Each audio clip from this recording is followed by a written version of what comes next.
नीचे गिरने के बाद या चोट लगने के बाद क्या आपके रिस्ट या कलाई में आपको पेन महसूस हो रही है? तो ये वीडियो आपके लिए बहुत इंपॉर्टेंट है क्योंकि हो सकता है कि आपको फ्रैक्चर हो। Hello, I am doctor Sarabpreet Ahluwalia, director orthopaedics at Spa hospital Mohali. और आज हम अपनी series everything you want to know में टॉपिक डिस्कस करने वाले हैं डिस्टल रेडियस फ्रैक्चर। वैसे तो रिस्ट फ्रैक्चर्स कई तरह के होते हैं और इसमें काफी सारी बोन्स इन्वॉल्व हो सकती हैं, जैसे कि डिस्टल रेडियस, स्केफॉइड या अदर कार्पल बोन्स। लेकिन जो सबसे कॉमन फ्रैक्चर है वो है डिस्टल रेडियस। ये आपके रिस्ट में थंब के नीचे वाली, बिल्कुल नीचे वाली बोन होती है। ये कॉमनली अगर आप फॉल ऑन आउटस्ट्रेच हैंड यानी हाथ के बल गिरते हैं या आपको डायरेक्ट हिट यहाँ पे होती है तो उसमें फ्रैक्चर हो सकता है।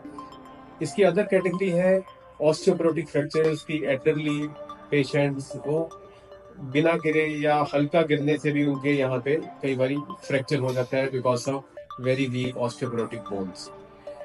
इसको कई तरह से मेडिकली क्लासिफाई किया जाता है, लेकिन मैं आपको कंफ्यूज नहीं करूंगा मेडिकल क्लासिफिकेशंस को बता के, बल्कि इसको सिंप्लीफाई करूंगा। मोटे तौर पर अगर हम इसे क्लासिफाई करें तो ये फ्रैक्चर या तो डिस्प्लेस फ्रैक्चर होते हैं, यानी कि अपनी जगह से हिल चुके होते हैं टूट के, या अनडिस्प्लेस फ्रैक्चर जो कि टूट तो गई है हड्डी लेकिन अपनी जगह पे मेंटेन करके रखी है। इसमें कुछ फ्रैक्चर्स होते हैं जो जॉइंट के बाहर होते हैं, जिन्हें हम एक्स्ट्रा आर्टिकुलर फ्रैक्चर्स होते हैं, और कुछ फ्रैक्चर्स ऐसे होते हैं जिनमें जॉइंट में भी फ्रैक्चर लाइन गई होती है और वो जॉइंट इन्वॉल्वमेंट भी होती है। तो अगर तो ये फ्रैक्चर अनडिस्प्लेस हो यानी कि टूट के भी अपनी जगह पे हो, तो अक्रॉस ऑल एजेस हम इन्हें सक्सेसफुली एक प्लास्टर कास्ट में ट्रीट कर सकते हैं। प्लास्टर कास्ट की जो ड्यूरेशन है वो ज्यादातर 4 हफ्ते या कई बार 6 हफ्ते तक होती है। लेकिन अगर आपका फ्रैक्चर डिस्प्लेस्ड है और स्पेशली अगर वो जॉइंट को इन्वॉल्व कर रहा है और डिस्प्लेस्ड है, तो अक्सर हाई डिमांड इंडिविजुअल्स में, जो कि एक्टिव इंडिविजुअल्स हैं, उनमें हमें सर्जरी करनी पड़ती है। इसकी सर्जरी भी कई तरह से हो सकती है। एक होता है सिंप्लीफाइड क्लोज रिडक्शन, जिसमें कि हम इस फ्रैक्चर को मैनिपुलेट खींच के अपनी जगह पे बिठाते हैं और फिर से एक प्लास्टर लगा देते हैं। लेकिन अगर ये पॉसिबल नहीं है तो हम इसमें सर्जिकली कुछ मेटल वर्क डालते हैं, जो कि के वायर्स हो सकती हैं या मेटल प्लेट्स एंड स्क्रूज हो सकते हैं।